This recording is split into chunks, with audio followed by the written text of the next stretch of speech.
The injury bug continues to bite the Carolina Panthers. Can they overcome it on Monday night when they host the Saints? We'll talk about it right here on Locked On Panthers. You are Locked On Panthers, your daily Carolina Panthers podcast. Part of the Locked On Podcast Network. Your team every day.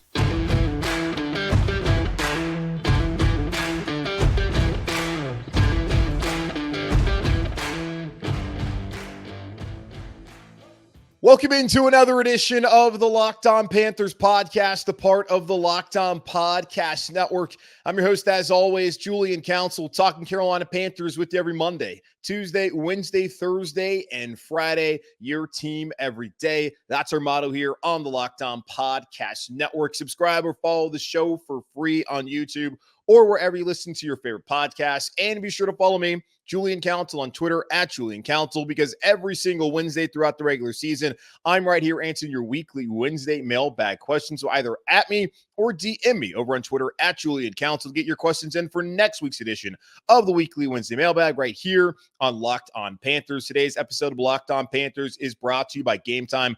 Download the Game Time app, create an account, and use code LOCKEDONNFL for $20 off your first purchase. Last minute tickets, lowest price guaranteed. I told you all yesterday on the show that today, on Friday, as we will typically do throughout the regular season, I'll give you my 3 keys to victory as the Carolina Panthers get set to face off against their next opponent that weekend. But I totally forgot a couple weeks ago that I told Josh Klein of the Riot Report and the Roaring Riot that I would have him on the show to tell you all about this awesome event that's going on Saturday, and also to talk about what happened on Sunday against the Falcons and to preview primetime football coming back to Uptown Charlotte. Thursday night does not count. Saturday on the road, that doesn't count. Sunday night, Monday night, those are the primetime windows that you want. And the Carolina Panthers return to Monday Night Football for, I believe, the first time since the Saints came to town late in 2018, where it was a very sad affair as Cam Newton just could not throw the football anymore. And I'm getting into a dark place. So let's get out of there. But Josh Klein to come on here to show right now, talk about what we got going on this weekend, and also to look ahead to Monday Night Football against the Saints. Can the Panthers avoid 0-2 and get to 1-1 overall and in the division? Josh Klein coming up right here on Locked On Panthers. All right, back here on Locked On Panthers, and as promised, Josh Klein of the Riot Report, the editor-in-chief. He's also your friendly face over there with the Roaring Riot. He is here on the show. How are you doing, Josh Klein? I'm doing fantastic. I was actually over at Noda Brewing helping to not set up the stage because I'm not really a handy person, but I was there hoping to supervise at least. But I got to move some dirt around, which I was pretty excited about.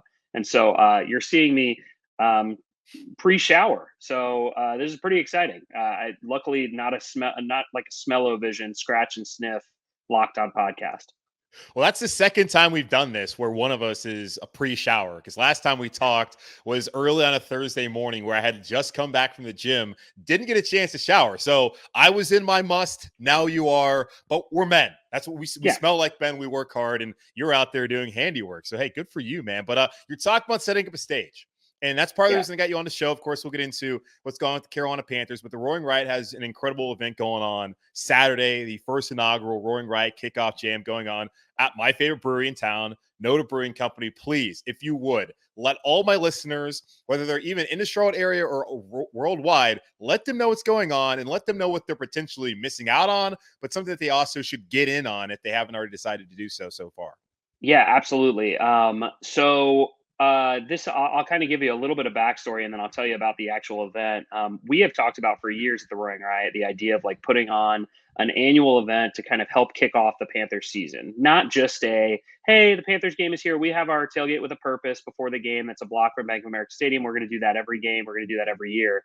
But we wanted to do something like extra cool and like have like a big banger where we could like celebrate being a Panthers fan, where we could celebrate being living in the Carolinas, everything that they have to offer. And so we thought this year with the new coaching staff, with Bryce Young, kind of a renewed enthusiasm for the fan base, this was the perfect time to do it. So decided to do the first annual inaugural Roaring Riot Kickoff Jam. I think first annual and inaugural are probably the same, but redundant. I like it. First annual inaugural. It's like the 5K to help like the Michael Scott 5K. the Memorial 5K.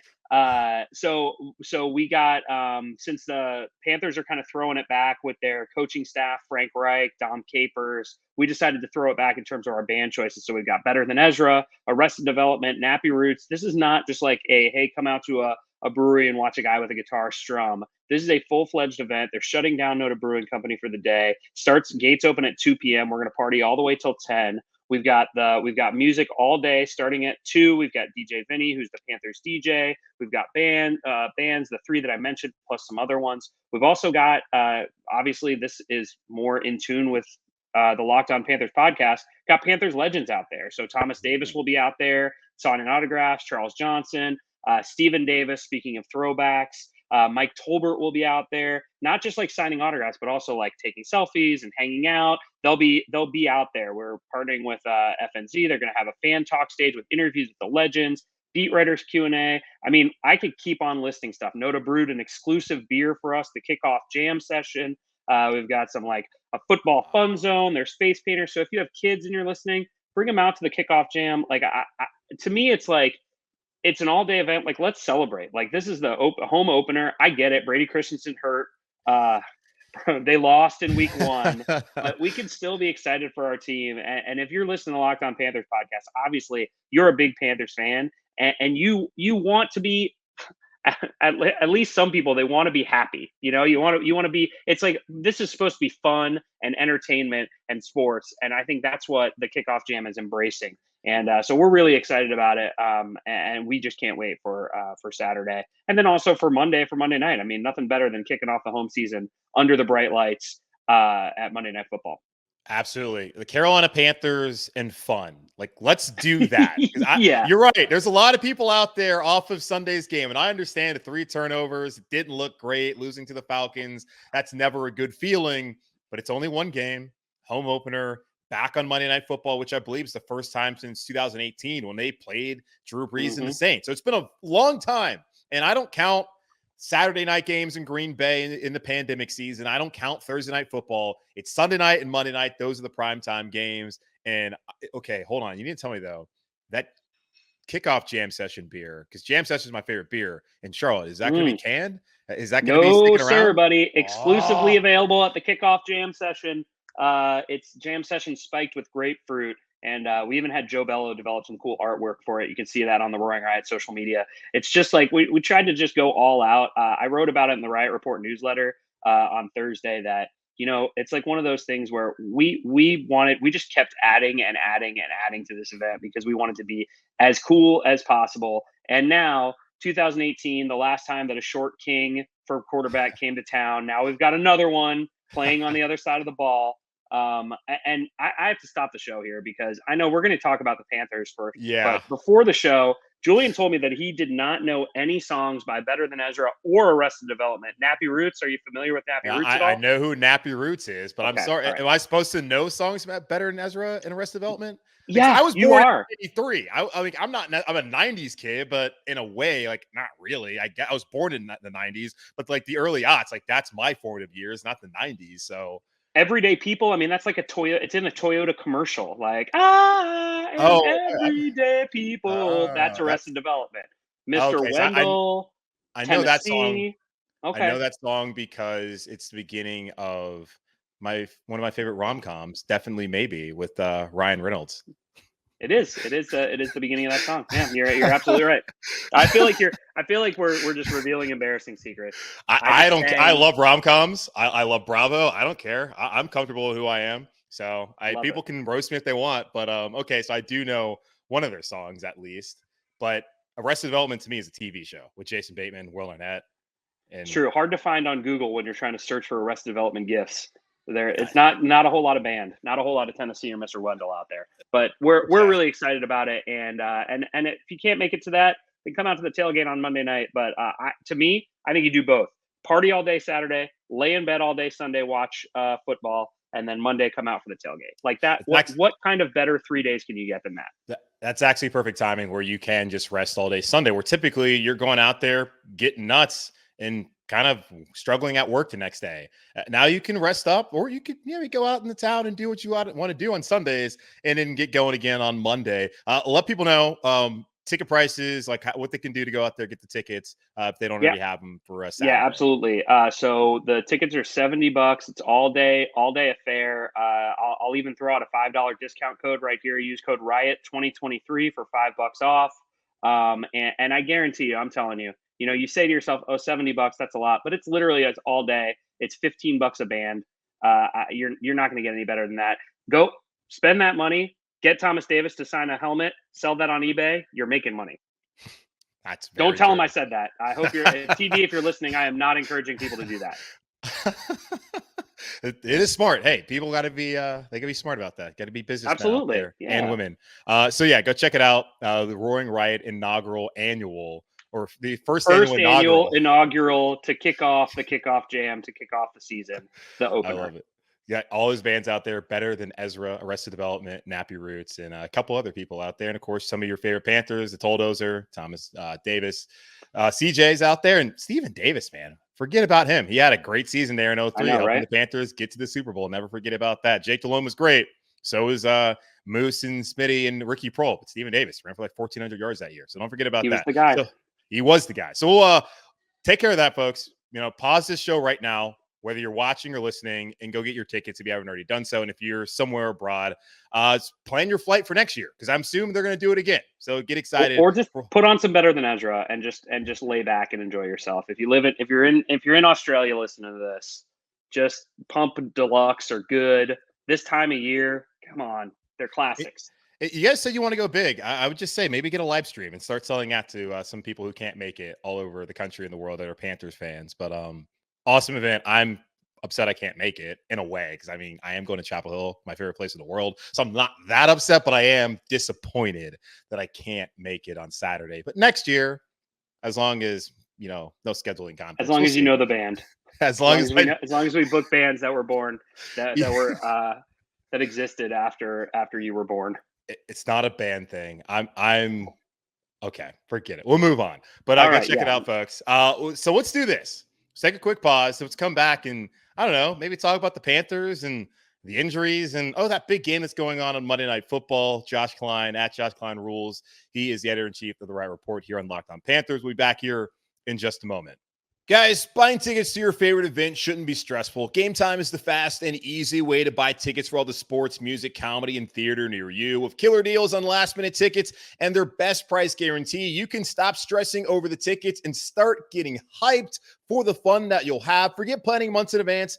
Game Time has deals on tickets right up to the day of the event. So if you don't have tickets for Monday night, you don't have to wait. You don't have to order them right now. You can wait until Monday, at Game Time, and get those tickets. Get exclusive flash deals on tickets for football, basketball, baseball, concerts, comedy, theater, and much more. The Game Time guarantee means you'll always get the best price if you find tickets in the same section and the same row for less. Game Time will credit you 110% of the difference. Snag the tickets without the stress of Game Time. Download the Game Time app, create an account, and use code LOCKEDONNFL for $20 off your first purchase. Terms apply again. Create an account, redeem code LOCKEDONNFL for $20 off. Download Game Time today. Last minute tickets, lowest price guaranteed.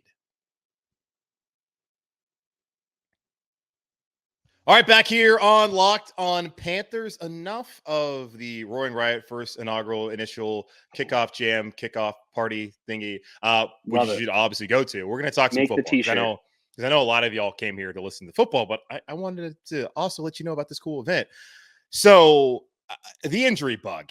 I don't even know if it's fair to call it an injury bug at this point, Josh. It feels like they're like in an injury pandemic, because this thing will not go away, and it's affecting everyone on the roster and has since training camp. Like the last time we talked, we had talked about the injuries that the Panthers had, and it's like, okay, not overly concerned about them because it's August and, precautionary things. Well, since then, some guys like Stephon Sullivan, who was injured at that point in time, he's on IR. Marquise Haynes also was injured back then. He's on IR. And unfortunately, DJ Chark is currently dealing with a hamstring. He was out there on practice on Thursday, which is a positive. But the negatives, Jaycee Horn has a hamstring. The Panthers haven't made a decision on that just yet, but they said it's serious. He heard it pop, according to Frank Reich, and he's expected to miss an extended period of time. That sounds like IR to me. And in Brady Christensen, he landed on IR on Wednesday with a biceps injury, and later you find out he's actually out for the season. So let's just first start off with Jaycee Horn, because that's one where a lot of fans like, here we go again. Year 3 of Jaycee Horn and year 3 of another significant injury for Jaycee Horn. Not his fault. Didn't want it to happen. It just happens. How do the Panthers go on from here with Jaycee Horn expected to be out for some period of time? Now, you created a new Twitter account to really counteract the Jaycee Horn haters, right? On Twitter. That's you specifically. No, No. no. I think so. Here's the thing with Jaycee Horn. He is one of the most talented corners in the league, but I like, you hate to be so cliche, but they say the best availability or the best ability is availability. And realistically, like, you just can't count on him. Like, we're just at that point now. It's 3 years in a row. I get it. And I'm sorry, but when you're getting a second opinion, it's not to say whether you're going to miss 3 weeks or 2 weeks. It's whether you have to shut it down for the whole season or not. Yikes. So that like, I don't know that I'm breaking any news there, but I don't think I would be surprised if we see him back anytime soon. And realistically, I think when you see what's in front of the Panthers for the next 6 weeks, they may be at a point where they say, do we even want to bring him back? But also, I think that, this is really a question of the fact that the Panthers didn't address this earlier in the offseason. I'm pretty sure we talked about that the Panthers needed some cornerback depth during the offseason. Certainly, if we didn't talk about it during training camp when we talked about it in the offseason when we talked, and they just didn't do it. They felt confident with Dante Jackson and CJ Henderson and Jaycee Horn. And realistically, now we're missing Jaycee Horn. CJ Henderson's going to start. Troy Hill, who they brought in a few weeks ago, is going to be is probably going to get an extended amount of playing time. And this is a situation where Derek Carr is going to make an effort to pick on one of those guys. And when it's not Derek Carr, it's going to be Kirk Cousins, or it's going to be Jared Goff, or it's going to be any number of quarterbacks that are on the horizon here for the Panthers. So I think it's a scary situation for the Panthers on defense, especially when you knew that they didn't have a ton of depth heading into the year. And now when you're missing your second, third best edge rusher, you're missing your top corner, you're missing your top wide receiver, although I think he's going to be back. It's just kind of, you're ticking off the list. And this was not a hugely talented roster, at least not a deep roster Right. to begin with. So it's just, it's troublesome for the Panthers. I hate to look this far ahead, and I hate to be so negative because we were just being positive and it's supposed to be fun, but it's also a team that doesn't have their first round pick next year. So it's tough situation where the Panthers are right now. It's not ideal. And I've seen that sentiment placed out there. I mean, you said it, and I've seen it on Twitter as well, as what the Panthers not addressing corner. And I just kind of asked, though, like, realistically, how much are people expecting to happen? Like, Jaycee Horn was coming back, albeit off an injury. You knew he was going to be your starter. Same thing with Dante Jackson coming off an injury. He was going to be a starter. Henderson, with the trade a couple years ago, being a former top 10 pick, he wasn't going anywhere. And I thought Keith Taylor might stick around and then maybe add another veteran.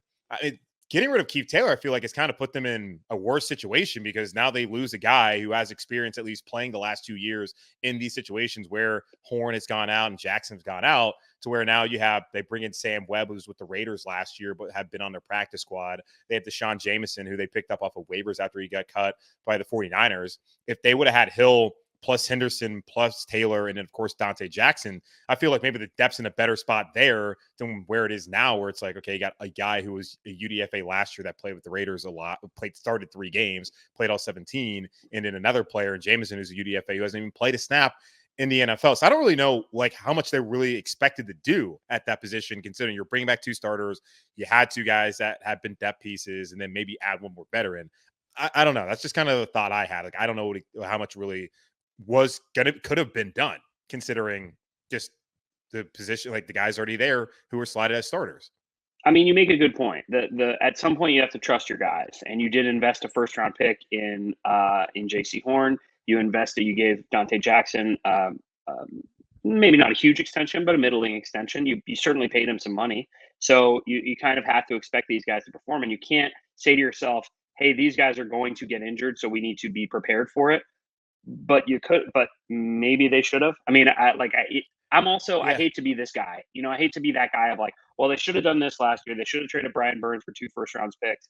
this is all hindsight. Should they have? Yeah, probably, but they didn't. So there's no going back and saying, well, if they had done this, it would have been better. They're in the situation they're in right now. But at a certain point, there should be some accountability for who put them in this situation. Yeah, absolutely. And for me, I just feel like I'm glad they added Troy Hill. I just felt like it was odd how late they added him. I don't know why it wasn't more of a priority for them. Like Eric Rowe is somebody that they brought in. He's been listed as a corner, as a safety, but that's something they brought in early on in the offseason. But if they wanted Troy Hill, who knows their system, would have made more sense for him to be there all offseason. Again, I don't know what his situation is. So maybe he was one of those kind of dudes who would rather just chill and then join a team right before the season's going to start, especially if he's going to make the roster immediately, which is the case here in Carolina. I guess looking forward to next offseason, I can't imagine they're going to exercise Jaycee Horn's fifth-year option at this point. Doesn't seem likely. I think I will always remember this, and it's interesting that you brought this up. I will always remember, I think it was 2018, I was talking to a defensive tackle who had signed pretty late in the offseason. I was like, you were waiting to sign? And he was like, oh, I just wasn't going to sign before training camp. He was like, I'm too old to go to minicamp. I'm not going to minicamp. I'm not going to offseason. I'm not going to OTAs. I'm coming into training camp, and that's going to be it. And so that seems to be with a lot of these veteran guys. They're just like, I'll just wait. I'll get signed with somebody before training camp. This show is sponsored by BetterHelp. Do you ever find that just as you're trying to fall asleep, your brain suddenly won't stop talking? Do your thoughts start racing right before bed or other inopportune moments? It turns out one great way to make those racing thoughts go away is to talk them through. Therapy gives you a place to do that so you can get out of your negative thought cycles and find some mental and emotional peace. If you're thinking of starting therapy, give BetterHelp a try. It's entirely online, designed to be convenient, flexible, and suited to your schedule. Just fill out a brief questionnaire to get matched with a licensed therapist and switch therapists anytime for no additional charge. Let therapy be your map of BetterHelp. Visit BetterHelp.com/LockedOnNFL today to get 10% off your first month. That's BetterHelp, HELP.com/LockedOn. Admittedly, I'm not the biggest fantasy guy in the world, but when I do dabble into fantasy, I play with Prize Picks. Prize Picks is the most fun you'll have, winning up to 25 times your money this football season.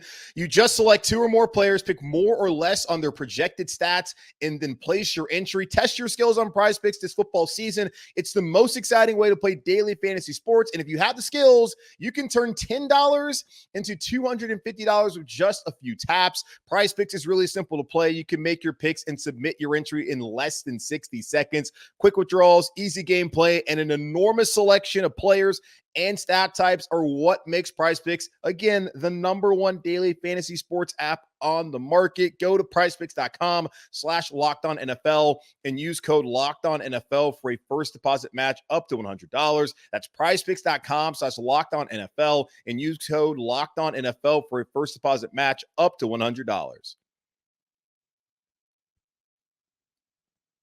Continuing the conversation that we were having about the injuries, Jaycee Horn going down, and it's odd to me the way that it was put by Frank Reich, where he said it's a serious hamstring injury. He's going to be out for a while, an extended period of time, but he's looking for second opinions. According to Josh, that means that he's probably going to be done for the year. We're not, maybe not the year, but it's possible he could be done for the year, but surgery is on the table. I'm just kind of wondering what the Panthers exactly are waiting for. When you say he's going to be out for an extended period of time, then you say surgery's on the table. You called a freak injury, and he said that he knew it was right away. It was wrong. He kind of felt it pop. So if there was a pop there and you think he's going to be out for a while and that it's serious, just go ahead and put him on IR and figure out all your options from there. I'm not quite sure what the Panthers want to do, but it feels pretty obvious that he's not going to be here for a while, and that for Carolina would make a lot of sense for a player who has barely been available. He's going to have missed more games than he's played in the NFL to go out there, and he gave him $12 million next year, not next year, but at 2025 with the 5th-year option. So Jaycee Horn, looking at 2024 as maybe his last year in Carolina. It's possible he plays well, stays healthy that year. The Panthers could then maybe franchise tag him, find a new deal. I don't know. And if you think about the contracts too that need to be figured out, Brian Burns, we're waiting on him. And I was listening to Jonathan Jones, the CBS Sports NFL Insider. I listened on another podcast here this week, and he was talking about he wouldn't be surprised if the deal doesn't get done with Burns in season. And I had told y'all when people had asked me, when do we start getting concerned about Brian Burns and how that is whole playing out? I was telling him when you get to this point next season and the deal's still not done. And that would mean the Carolina Panthers would have franchise tagged him. So I think it's like July 15th is when you would have to come up with an extension. And that's what the Panthers did right before the deadline 2 summers ago with Taylor Moton. If you don't have a deal by then, that's when it's concerning. So I would love for them to get a deal done. And as far as you look at the leverage, Burns loses a bit of it now that the season started and he's out there playing, because he would lose nearly $900,000. That's a game check if he sits out a single game, and he has not done that. And by all indications, he's not going to do it. He said it himself that he's not going to be missing games, that he's in for the long haul. And we'll see how it works out. The Panthers should pay him. They've already shown what they believe his value to be by not going out there and trading him when they had the opportunity to do so. So we'll see how that works out. Well, Burns needs to get a deal. Derek Brown is exercise his 5th-year option. You would think that he's someone the Panthers should take care of earlier than later, as they're doing it right now. Brian Burns, they're taking as long as possible to get that deal done. So it feels like they're probably not going to do it. Derek Brown, then he'll probably have to be waiting after he plays on the 5th-year option next year. Jeremy Chin, he's going to be free agent. You look at Frankie Luvo as well, as going to be a free agent coming up after being your starting linebacker last year. And as long as he stays healthy, he'll be the starting linebacker all this season here in 2023. So in a way, as far as contracts, and people have asked, like, you can't re-sign everybody. Okay. Well, if things don't work out with Jaycee Horn, then that's one less guy you have to worry about paying. And typically corners, they get paid a premium, just like edge rushers do and quarterbacks in this league. Not at the same rate of quarterbacks, of course, but edge rushers, we just saw what Nick Bosa got. And I'm not suggesting that's what Brian Burns would get. That's a lot of money. That's going edge rushers nowadays. So we'll see how that works out. But it could be in a way. I mean, I don't feel good about this, saying a blessing in disguise, just the Panthers trying to figure out their financials moving forward and trying to keep this core together. But then again, I don't know how much longer Dante Jackson's going to be here in Carolina. And he could, and I wouldn't be surprised if Dante goes down with another injury, as that's been the case the last 3 seasons as well here in Carolina. And then there's no long-term options at corner if Dante departs in the offseason. If Jaycee Horn's last season ends up being next year here in Carolina, the Panthers, as Josh mentioned, don't have a first-round draft pick. And if they're bad and they're in the top 10, doesn't matter. That pick goes to the Bears. Fortunately, they have theirs in 2025. That corner spot, that could be a real concern for this team, who already looking after week 1, and I have been talking about this, they're going to need to find ways to get wide receivers. And reading the reporting from Diana Rossini, who's now with The Athletic, is looking like T. Higgins is someone who's not going to get a deal done with the Bengals, because they just don't do deals in the middle of the season. He's not going to get a deal done. They have to extend Jamar Chase. Like, that is an absolute no-brainer. He needs to get money before T. Higgins does, but T. Higgins is up now. And it seems like a situation where they could franchise tag him and keep him around, or tag him and trade him. The Panthers already gave up some assets. They don't have a first-round pick. And if I'm Cincinnati, I'm like, man, if I'm going to give up a guy who could be a number 1 wide receiver anywhere else aside from here where you have Jamar Chase, I would want a first-round pick. Do the Panthers have to give up a first-round pick in 2025? I don't know how that's going to work out, but it's unfortunate the way things have played out with Jaycee Horn. So that's one thing to think about. Also, you look at Brady Christensen, his situation where he's out for the season. It looks like, in listening to Thomas Brown, Chandler Zavala is actually going to stay at right guard. I thought that maybe he'd move over to left guard, where he has chemistry and a history there with Ike Ekwonu, a big reason why the Panthers brought him here. And there was thoughts that he would be competing with Brady Christensen in training camp. I always get Brady Christensen and Bradley Bozeman almost mixed up every day, so I need one of them to stop be around. So I guess Brady Christensen being gone is a good thing for that part with me. Either way, not really, but I think it was a thing where you would that looking at Chandler Zavala, I thought maybe he'd move over to left guard, but Thomas Brown, the OC here in Carolina, said just for continuity's sake and what's been built there the last couple of weeks, it makes more sense for them to stick there with